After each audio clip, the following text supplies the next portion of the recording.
ओडिशार प्रसिद्ध तीर्थक्षेत्र एवं पर्यटन स्थल मान्यता पाई माँ शिखरचंडी मंदिर जहाँ भुवनेश्वर 8 किमी दूर में अवस्थित। आसतु देखा और पचारि बुझा माँ को संपर्क। मंदिर केवे स्थापित होता?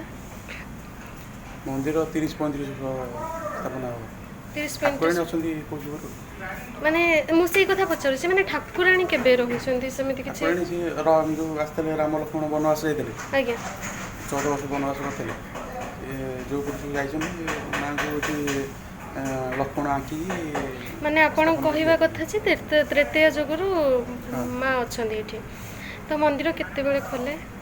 मंदिर खोलिबा भोर 5टा रे मंदिर रे मांकर सबठरो बड़ पर्व कोटा आसे?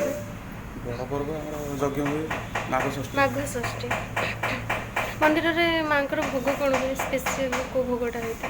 भोग हमर सकाळे बाळ भोग हो झुणा दीप हो आज्ञा तापर गोटे बेल को अन्न भोग आज्ञा आज्ञा संध्या बेल आळती हो झुणा दीप आज्ञा आज्ञा मांकर सेमती किछि महिमा अछि जोठी के लोक माने आरोग्य होइछन्ती कि मांकर सेमती बहुत बड़ बड़ रोग एठी माने आरोग्य लाभ करि जाय रोगी माने मेडिकल रे भलो होइबा ना आज्ञा एठी आसंती उपाध्याय पढंती 21 दिन तापर मां आज्ञा देले भलो होइकी जानते।